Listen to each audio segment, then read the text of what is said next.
마태복음에서 예수님을 어떻게 묘사하는가? 왕으로 보고 있습니다. 왕. 그러니까 마태복음 1장에 보면 왕의 족보가 나오죠. 아브라함과 다윗의 자손 예수 그리스도의 계보라. 족보가 나오는 거예요. 족보가. 바로 다윗 왕의 후손의 계보를 기록한 것이 마태복음 1장입니다. 참된 왕이 등장했다. 이 세상에 나셨다. 그랬더니 누가 두려워해요? 가짜 왕이 두려워하는 거예요. 헤롯 왕이 두려워하는 거예요. 동방박사로부터 유대인의 왕 예수 탄생 소식을 듣자 가서 나도 경배하노라 거짓말을 하고 이제 찾아서 죽이려고 했습니다. 그때 요셉과 마리아는 하나님의 명령을 받은 주의 사자 천사의 지시를 받아 빨리 애굽으로 피신했습니다. 그리고 헤롯이 죽은 후에 다시 마리아의 고향 나사렛으로 돌아온 것이죠. 정말 그 당시 이스라엘 상태가 어떤 영적인 상황이 어떠냐면 400년 동안이나 선지자를 통해서 주시는 하나님의 말씀을 듣지 못했습니다. 말라기 선지자를 통해서 오실이라고 한 그 엘리야를 기다렸는데 그 엘리야도 오지 않았어요. 그동안 유대인들은 유린을 당했어요. 막 제국이 바뀌면서 페르시아에게, 그 전에는 바벨론에게, 이제 그 다음에는 페르시아 다음 로마에게 식민 통치를 받으며 정치적, 경제적 압제를 당했습니다. 종교적으로는 억압을 당했어요. 유대교에 매여서 맹인이 맹인을 인도한다 그러잖아요. 유대교를 잘 믿을수록 짐이 더 많아지는 거예요. 율법의 짐이 더 많아지는 거예요. 종교적으로도 안 좋아. 정치적으로도 예속돼 있어. 경제적으로도 가난해. 모든 게 안 좋아요. 그때 이스라엘 백성들의 마음은 갈급했어요. 가난해졌어요. 마침 그때 하나님이 보내신 주의 사자가 있었습니다. 바로 말라기가 예언한 바로 그 사람, 광야에서 외치는 자의 소리가 있었던 것이죠. 누굽니까? 마리아의 친척 세례 요한, 엘리사벳의 아들 세례 요한 보내주신 거예요. 요한의 행색이, 외모가 바로 말라기가 예언한 그 선지자와 닮았어요. 광야에서 외치는 메시지는 만백성 메시아 예수님을 맞이하도록 주의 길을 준비시키기 위함이었습니다. 예수님을 맞이하는 준비가 뭐냐? 따라해봅시다. 회개. 예수님을 맞아들이는 준비는 회개예요. 회개하는 것이다. 회개를 촉구하는 세례 요한의 메시지를 우리가 묵상하면서 우리 하나님의 말씀을 한번 따라가 보겠습니다. 회개의 본질은 무엇이냐? 회개의 본질은 따라해 봅시다. 그 나라의 질서를 받아들이는 선택이다. 그러니까 하나님의 나라의 질서, 그 질서를 한마디로 하면 의예요. 의. righteousness, 의예요. 의. 그 의를 받아들이는 선택, 따르는 선택, 그게 바로 회개라는 거예요. 회개는 그냥 감정적으로 울고 끝나는 게 아니라 그 질서를 받아들이는 게 회개다. 이 부분을 우리가 이렇게 딱 머리에 넣었으면 좋겠어요.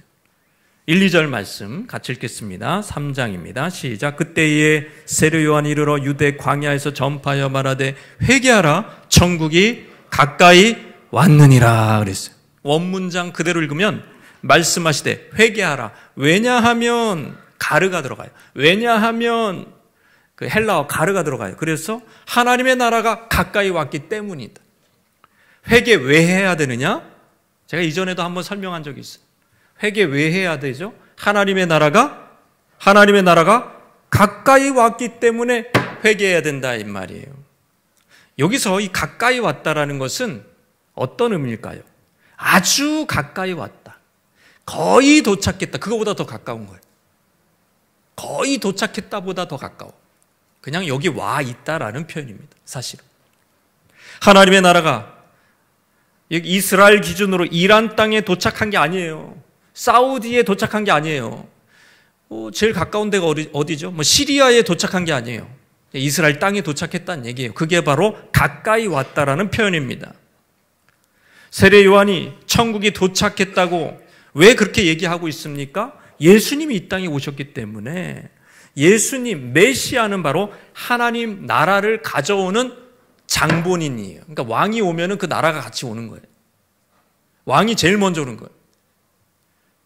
그냥 우리가 생각하기에는 쫄개들이 먼저 가고 그 나라 왕이 뒤따라간다고 생각을 하는데 그 개념이 아니에요. 여기서는 고대의 개념은 그 개념이 아니고 왕이 먼저 오는 거예요. 왕이 오면 그 나라가 같이 오는 겁니다. 천국이 도착했잖아요. 그래서 도착했다는 얘기를 하는 거예요. 천국이 가까이 왔다라는 게 거의 왔다 이 의미가 아닌 이유는 문법적으로도 아니고 의미적으로도 아니고 신학적으로도 아닌 이유는 예수님이 하나님 나라의 장본인이시고 하나님 나라의 담지자시고 하나님 나라를 가져오게 하는 핵심이기 때문에 DNA이기 때문에 그렇습니다. 여러분, 천국이 도착했는데 왜 이스라엘이 회개해야 된다고요? 왜 회개해야 됩니까? 천국은 하나님이 다스리는 나라지만 이스라엘은 정치적으로 로마가, 종교적으로 유대교 기득권이, 사회적으로는 유대 문화가 전통적으로 다스리는 곳이에요. 영적으로는 죄인이 다스리는 것이죠. 여러분, 이스라엘 백성에게 회개하라고 외친 것은 정치적인 권력 충돌 때문이 아닙니다. 영적인 권력이 충돌하고 있기 때문에 회개하라고 한 거예요. 하나님이 다스리는 나라가 도착했다. 그리고 회개해야 된다. 이게 연결 짓는 이유는 하나님 나라 왕권과 따라해 봅시다. 인간의 왕권, 곧 나의 왕권. 이게 충돌하기 때문이죠.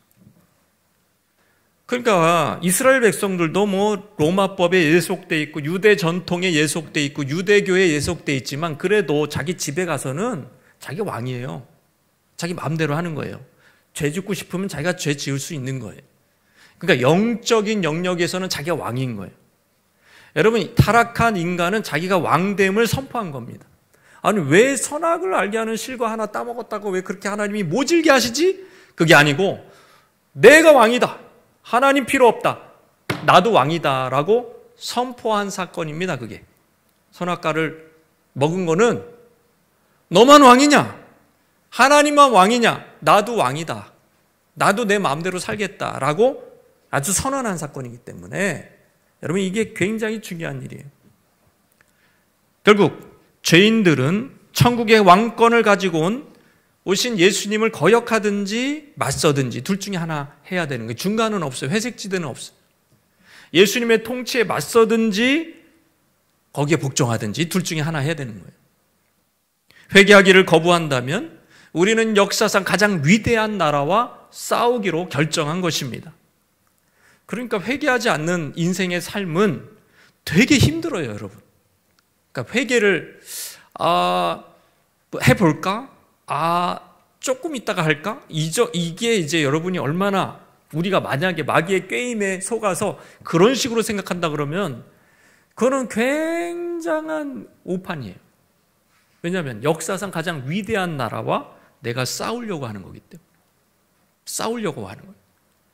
예? 제가 수영이 잘 될 때가 있었어요. 그때 제가 이 센 물살에 들어가서 거슬러 올라가 보리라. 이런 그런 교만한 마음을 갖고 제가 열심히 팔을 저어봤어요. 그랬더니 그냥 정지더라고. 그게 최선이더라고. 떠내려가지 않으면 다행이야. 힘 빠져가지고 결국엔 떠내려가는 거죠. 예? 안 돼요, 여러분. 거슬리는 건 안 돼요.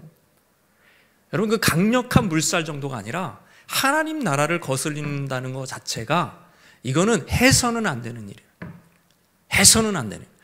역사상 가장 위대한 나라랑 싸우는 거란 말이에요. 여러분, 그 이스라엘의 선지서의 교훈이 뭡니까? 예? 역사서의 마지막 교훈이 뭡니까? 가장 강력한 나라와 싸우지 말라라는 거잖아요. 바벨론과 싸우지 말라라는 거죠. 이제 애굽보다 더 강력해, 바벨론은.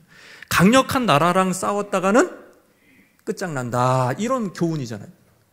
그러나 우리는 역사상 가장 강력한 나라의 왕과 자꾸 싸우려고. 그게 회개하지 않는 삶입니다. 죄를 조금 더 가지고 있으면 좋겠어. 거짓말이라는 죄가 유용해. 삶 속에서. 거짓말하고 다니니까 굉장히 삶이 편해. 그러니까 그거를 조금 더 가지고 가고 싶어. 음란이라는 거를 좀 더 가지고 가고 싶어. 술 취하는 거 아직 사람들 다 못 사귀었어. 저 훌륭한 친구들이 술을 먹잖아. 그럼 나도 술을 먹으면서 사람을 좀 사귀어야 봐요. 계속 그렇게 지체하는 것은 굉장히 위험합니다, 여러분. 왜? 역사상 가장 강력한 왕과 싸우게 되기 때문에 결국에는. 네. 너무 미운 사람이 있어. 용서를 지금 당장 하기는 싫어. 싫어. 너무너무 화가 나. 그래가지고 조금 끌어야 되겠어. 그 얘기는 하나님하고 내가 대치를 하겠다는 거예요. 굉장한 오판인 거죠. 굉장한 오판인 거죠. 하나님은 그런 분이 아니십니다. 일본 여행 할 때, 일본 여행을 많이들 가시죠? 우리 청년들도 그렇고. 일본 여행 할 때 굉장히 부담스러운 게 뭡니까?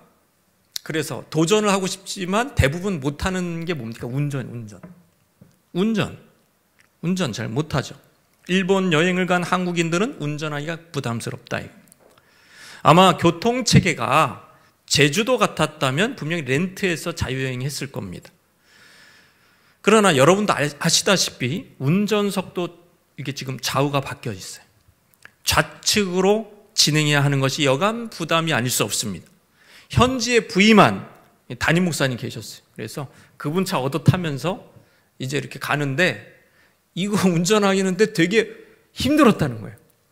이게 거꾸로 돼 있어가지고 이게 바뀌어 있어가지고 이게 처음에 되게 조마조마했대 자기가.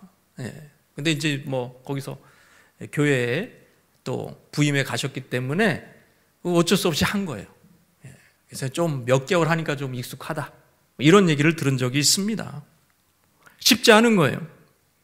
그런데 일본이나 영국을 여행 가서도 나는 내 마음대로, 내 식대로 나는 운전하겠소. 나는 우측이 좋아. 차를 몰고 다니면 어떻게 되겠습니까? 역주행이 되는 거죠. 그럼 어떻게 될까요? 그 나라에서 어떻게 될까요? 잡았어요. 근데 또 역주행해. 그럼 계속 어떻게 될까요? 어떻게 되겠냐고. 제가 이거 지금 많이 고민해서 얘기한 거예요. 뭐 이 예화가 쉽게 나오는 게 아닙니다. 여러분. 어떻게 돼요? 나라에서 추방당해요. 그 질서를 계속 어긴다? 나라에서 추방당한다. 성도도 마찬가지입니다, 여러분. 성도라 함은 이미 도착한 하나님 나라 질서와 법에 항복하는 걸 받아들이겠다고 결심하고 결정하고 공개적으로 고백한 사람들이에요. 그 나라와 법과 질서, 그게 뭐죠? 의예요, 의. righteousness. 의예요. 그것은 바로 하나님의 통치고요. 그 의라는 것은 언약적인 개념이 있어요. 제데크라는 언약적인 개념이 있어요. 하나님은 그 의를 가지고 통치하는 거예요. 의로운 백성을 보호하시겠다 이거예요. 하나님의 의의 법을 세우시고 의로운 나라 만드시고 의의 법으로 질서를 세우시고 그 법에 순종하는 의로운 백성에게 내가 언약적 특혜를 베풀겠다. 이게 의 안에 다 들어가 있어요. 그러니까 의는 굉장히 관계적인 개념이기도 하죠. 그런데 이 의를 따르지 않고 나는 불법을 행하겠다.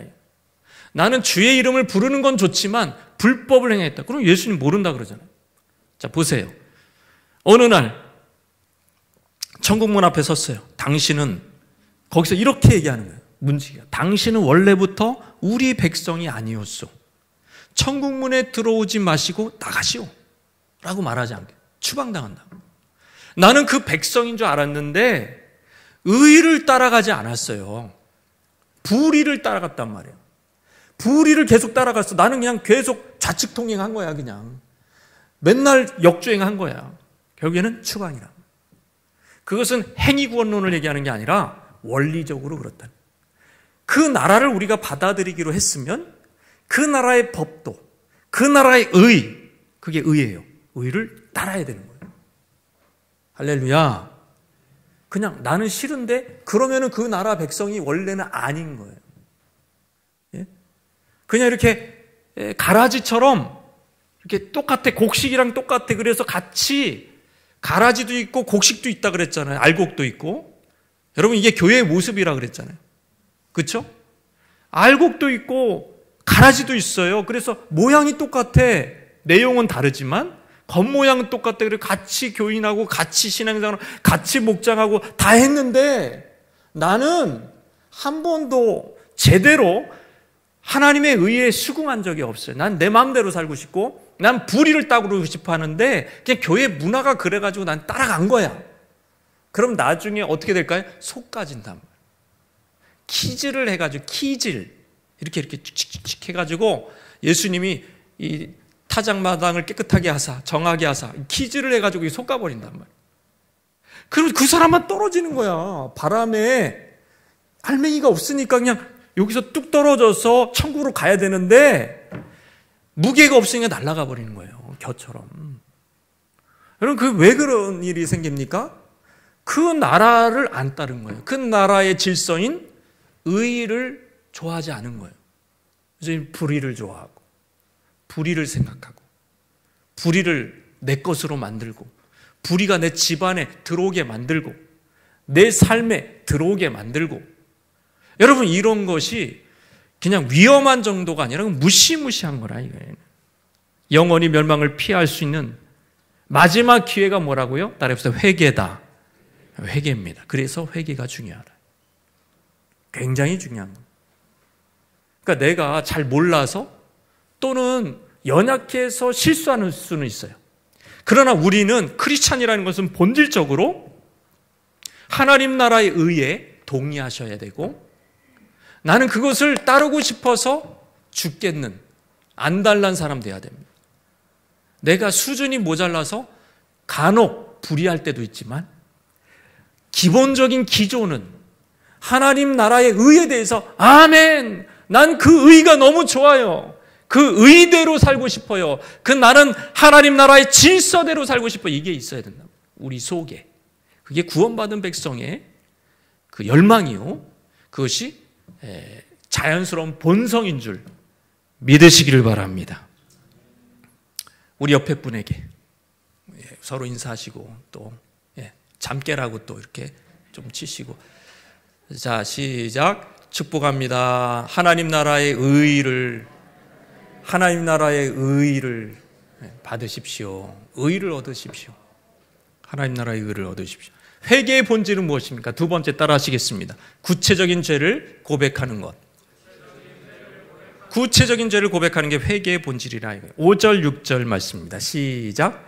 이때에 예루살렘과 온 유대와 요단강 사방에서 다 그에게 나와 자기들의 죄를 자복하고 요단강에서 그에게 세례를 받더니 그랬어요.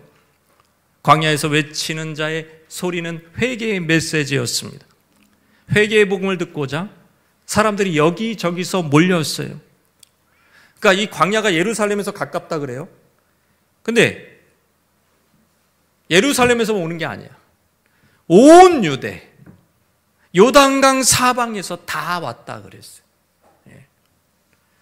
그러니까 이게 요한의 메시지가 모든 계층을 사로잡았다. 그렇게 학자들은 보고 있습니다. 그러니까 여기 창의문 교회에서 복음을 전하는데 소문이 난 거예요. 여기만 오면은 귀신이 떠나가고 여기만 오면은 진짜 회개가 일어난다. 그랬더니 서울 사람만 오는 게 아니라 전라도 저 끝에 해남, 경상도 저 끝에 어디 그런 데서 왔다. 예? 그런 데서 왔다. 그런 얘기예요 지금. 저 혼자 잠깐 착각을 해봤습니다. 당시 요한은 강물을 이용해서 세례를 베풀었습니다. 우물물이 아니라 왜 강물이냐? 물 세례를 베풀었다는 것은 우물물이 아니고 강물에서 물 세례 베풀었다는 것은 사람을 물에 담궜다는 형식이 있었다는 얘기입니다. 학자들은 말합니다. 세례를 주다라는 단어의 의미와 요단강 안에서 N 요단강이에요. 거기서 행해지고 있었던 그 N, 헬라어 N이 쓰여졌어요. 그것은 뭐냐? 세례를 어떻게 줬다? 사람을 물에 담가버렸다. 이거. 담갔습니다. 이거를 암시합니다. 근데 이거보다 더 중요한 게 있어요. 침례냐, 세례냐, 이거보다 더 중요한 게 있어요. 중요한 것은 따라해 봅시다. 죄를 자복함 없이는 세례를 줄 수 없다. 이 기조를 세례 요한은 지키고 있었어요. 죄를 자복하지 않으면 세례 못 준다. 이거. 세례받는 동시에 자기들의 죄를 고백해야만 이 의식을 행하는 것입니다. 그래서 나는 죄인입니다. 이런 형식적인 선언이었을까요? 죄인입니다. 그래. 죄인입니다. 그래. 이러면서 막 세례를 줬을까요? 저는 아니라고 생각합니다. 내가 무슨 죄를 지었는지 구체적으로 고백했을 것이다. 왜? 구약에 여러분 죄인이 특정한 죄를 지었을 때 자기 짐승 비싼 아까워 사랑하는 여러분의 그런 강아지와 비슷한 거예요. 그들에게 이 동물은 그 양을 끌고 와가지고 성소로 들어와서 제사장 앞에서 여러분 뭐예요? 안수를 해요. 안수를 하면서 자기 죄를 바로 그 죄를 고백하는 거예요. 그 죄를. 그러면 이 죄가 전가가 되는 거예요. 그러면서 이 죄를 지고 이 짐승은 죽는데 주인이 죽여요, 여러분. 제사장이 죽이지 않습니다. 제사장은 그걸 태우는 거 하는 거지.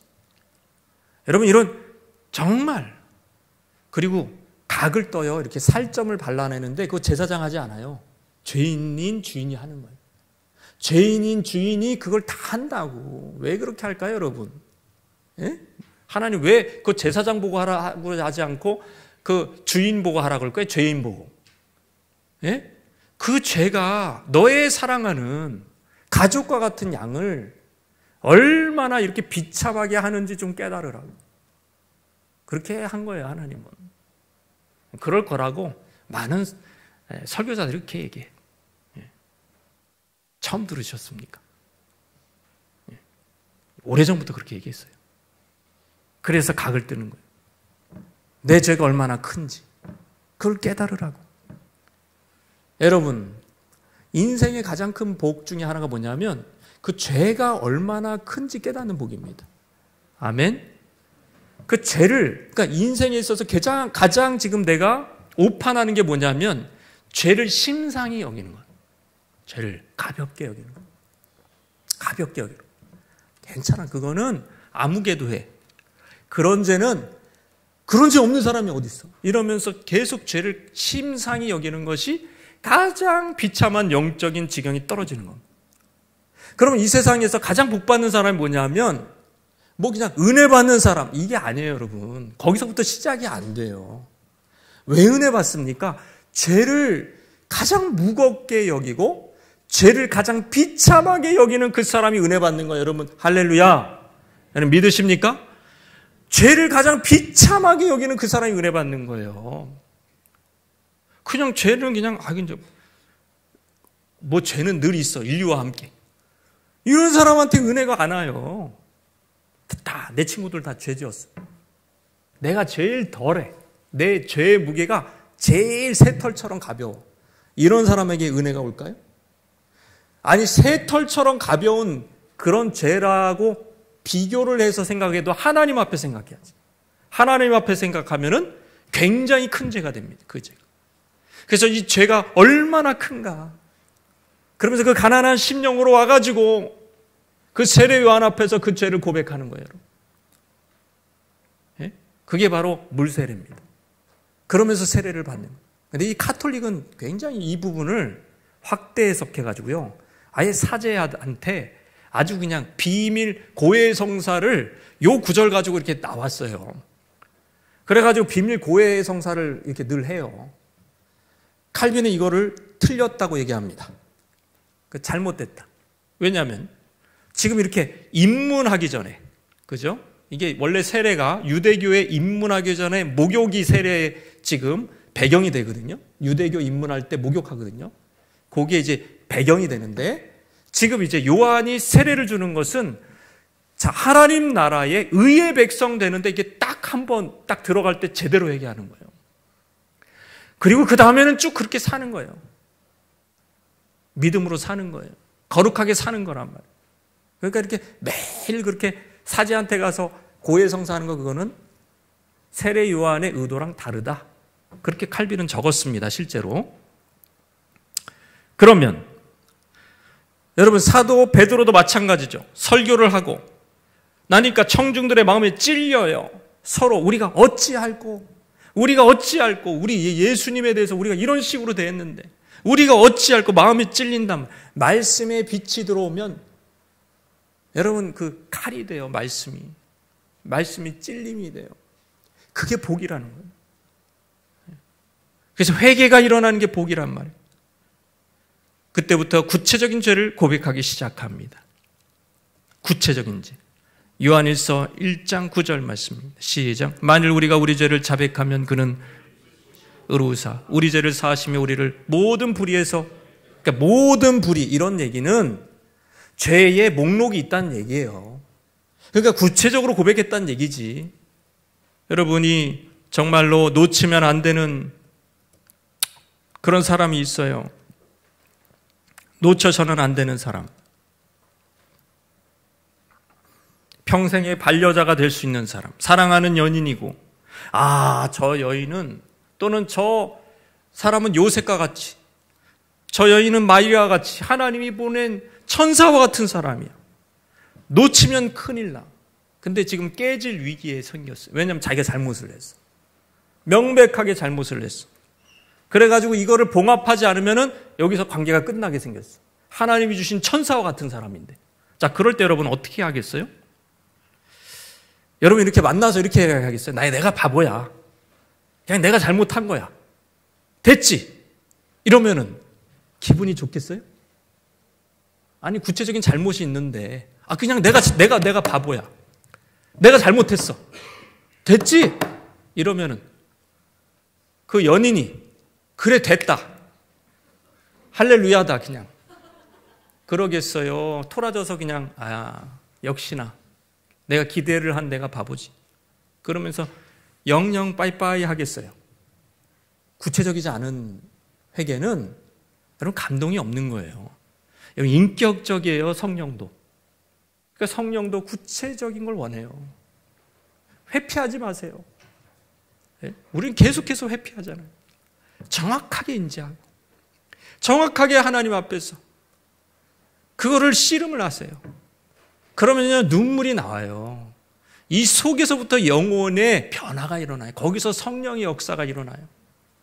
그러면서 지긋지긋한 죄들이 떠나갑니다. 여러분, 평생을 괴롭히고 어린 시절부터 괴롭힌 그런 죄악들도 다 떠나가요. 그것이 어떤 죄악이든지 떠나갈 줄 믿으시길 바랍니다. 아니, 그런 재미도 그런 능력도 없는데 뭐 예수님 믿는 게 뭐가 재밌겠어요? 그런 능력이 나타나니까 지금도 예수 믿는 사람들이 성령 충만해서 헌신하고 기도하고 능력 가운데 사는 겁니다. 여러분, 통해 자복하는 것이죠. 많은 크리스찬들의 모습이 제가 봤던 영상의 모습과 겹쳐요. 저장 강박증에 있는 사람, 집을 쓰레기장으로 만드는데 그냥 이렇게 조금 몇 개 쓰레기를 놓는 게 아니고 나중에는 트럭으로 한 3-4트럭이 와야 될 정도로 어마어마한 집에다가 쓰레기를 잔뜩 쌓아놓는 것이죠. 그게 편한 거예요. 그게 익숙한 거예요. 그 취재진들이 와가지고 거기 어떻게 사십니까? 그러면은 괜찮다고. 여러분, 이런 인생을 우리가 살 수도 있습니다. 처음이나 두렵고 죄가 무섭고 그러죠. 저런 저장 강박증에 있는 사람들처럼 계속 갖고 있잖아요. 죄를 갖고 있으면 편한 거예요. 그게 당연한 거예요. 내 삶. 욕하는 게 당연하고, 정욕에 빠진 게 당연하고, 술 취한 게 당연하고, 미워하는 게 당연한 거예요. 시기하는 게 당연한 거예요, 여러분. 그렇게 하면 안 되는 것입니다. 1903년, 1907년 대붕운동이 죄고백과 통해 자국을 통해서 일어난 것을 우리가 다시 한번 생각하면서 마지막으로 회개의 본질은 따라해 봅시다. 삶의 변화를 꾀하는 것. 삶의 변화를 꾀하는 것입니다. 7절, 8절 말씀을 읽겠습니다. 요한이 많은 바리새인들과 사두개인들이 세례 베푸는데 오는 것을 보고 이르되 독사의 자식들아, 누가 너희를 가르쳐 임박한 진도를 피하라 하더냐. 그러므로 회개에 합당한 열매를 맺어라. 회개하면 열매를 맺어야 돼. 회개하면은 열매가 나와야 된다는 거예요. 회개의 증거를 요한은 요구했습니다. 원문에서는 세례 요한이 사용하고 있는 이 말이 생활의 완전한 전환으로 이끌어주는 생각과 마음의 근본적인 변화를 가리킨다. 회개가 자기 죄를 고백하는 차원에서 머물 뿐 아니라 행동의 차원으로, 삶의 변화로 일어나야 된다. 그런데 왜 바리새인과 서기관들을 꾸짖었어요?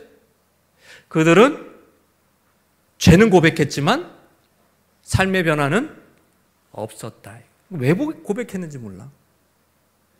그게 정치적으로 고백한 것 같아요.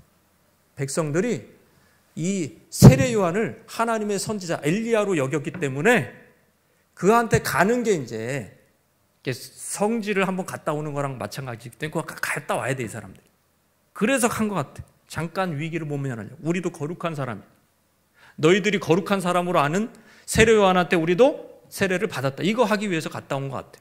진짜 삶의 열매는 없는 거죠. 그들에게 얘기합니다. 속으로. 따라합시다. 아브라함이 우리 조상이라. 이런 얘기 하지 말라요. 그들은 속으로 이랬어요. 아브라함이 우리 조상이라. 나 대단한 혈통을 가졌다 이거죠. 이게 무슨 얘기냐면 아브라함의 공로를 의지하고 있다는 거예요. 할례만 받으면 우리가 그 혈통이고 할례만 받으면 아브라함의 공로가 자기한테도 온다는 거예요. 그래서 아브라함의 자손이기 때문에 아브라함이 우리 아버지이기 때문에 구원받는 데 이상이 없다? 있다? 이상이 없다. 심지어 아브라함은요, 그들의 얘기예요. 우연히 지옥에 빠질지도 모르는 이스라엘 사람을 되돌려 보내기 위해서 게헨나, 아브라함이요, 게헨나, 이게 뭐냐면 지옥 입구에 있다고 그들은 믿었대요. 그들의 이론입니다, 여러분. 그들의 사상이에요, 진짜로. 그러니까 아브라함이 지옥에 이렇게 딱 있어가지고, 너 이스라엘 사람이지? 돌아가. 너 이스라엘 사람이지? 너 할례 받은 사람이지? 돌아가. 여기 오면 안 돼. 여러분, 이게 아브라함의 위치래요. 대단하지 않아요? 아브라함이? 아브라함의 자손이고 우리 할례 받으면 끝난 거예요. 그냥 자동 구원인 거예요, 그냥. 할례 받았으니 자동 구원인 거예요. 뭐랑 좀 비슷해요? 나 예수 믿었으니까 자동 구원이야. 나 별로 의를 좋아하지 않아. 하나님이 그렇게 살려고 하는 거 별로 동의하지 않아. 근데 예수 믿으면 구원받는다 그러니까는 그래, 자동 구원, 할렐루야. 근데 삶의 열매는 없어요. 난 내 마음대로 하고 싶어. 죄 지을 대로 짓고 싶어. 여러분, 이게 바리새인과 너무 흡사하단 말이에요. 구원을 믿긴 믿는데 삶의 구원의 열매는 부인하는 것, 거룩한 열매는 부인하는 것, 그것이 바로 속으로 나는 아브라함의 자손이야 라고, 할례 받은 백성이야 라고 말하는 것과 뭐가 다르냐.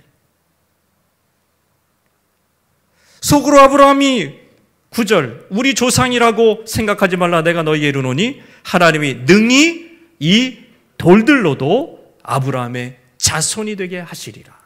야, 너희가 할례 받은 거 가지고 아브라함의 자손이고 네가 구원받았다며? 그러면 그렇게 쉬울 것 같으면 이 돌들이 다 아브라함 자손 되게 할 수 있다. 하나님은. 그 정도면 지금 이렇게 완전 생명이 없는 돌들이 아브라함 자손 되게 하는 거와 같다. 너희들이 얘기하는 그 수준이. 생명이 없으면서 지금 생명 있는 척 하잖아요. 그럴 것 같으면 돌들을 다 아브라함 자손 만들지. 이 얘기하는 겁니다. 실제 회개에 합당한 열매를 맺는 것 어려운 거죠. 공부 다 잘하고 싶어요. 근데 실제 공부하느라고 정말 그 고통을 견디는 것은 소수입니다. 굉장히 소수예요. 살 빼는 거. 살 빼는 목표는 젊은 사람들만의 목표가 아니에요. 다 원하죠. 살 빼는 거. 저도 살 빼야 돼요. 의사가 살 빼래요. 진짜예요. 저보도 살 빼래. 여러분, 쉽습니까? 쉽냐고. 그러니까 다 동의해. 다 동의해. 살 빼야지. 다 동의해. 근데 살 빼는 게 쉽냐고. 어렵습니다, 여러분. 마찬가지죠. 회개에 합당한 열매 맺는 거. 그거는 자기를 부인해야 되고, 땀을 흘려야 되고, 스트러글 해야 되고, 고생을 해야 되는 거. 견뎌야 되고, 즉각 대응을 해야 돼. 마귀의 역사에 대해서 즉각 대응을 해야 돼. 그래야 열매가 조금 나오는 거예요. 따라해보세요. 한 점 싸움이다. 뭐 대단한 일이 일어나지 않아요. 여러분, 세상에서도요. 그것이 정치적인 영역이 경제적인 영역이든 여러분의 무슨 영역이든 사업의 영역이든 무슨 영역이든 갑자기 막 굉장한 일이 일어나지 않아요. 그럴 것 같지만 그런 소식이 들고 뉴스가 들리지만 그렇지 않아요. 실제로는 한 점 한 점 영적인 것도 마찬가지예요. 굉장히 갑자기 막 신령한 사람 되는 거 없습니다. 하나하나 기본에서부터 생각하는 것서부터 마음 품는 것부터 하나하나 가는 거예요. 한 걸음 한 걸음 그렇게 시작하는 거예요. 점점 좋아지는 겁니다. 눈땡이 불리듯이 나중에는 확 굴러가는 거죠. 처음이 어렵습니다. 옆에 분에게 처음이 어렵습니다. 우리 말씀 생각하면서 우리 주님 앞에 나갔으면 좋겠습니다. 회개하는 시간 가지면서 회개에 합당한 열매를 맺고 하나님이 부르시는 그 자리에 순종하면서 구체적인 죄 고백을 하면서 하나님 나라의 질서를 받아들이는 내가 되기를 원합니다.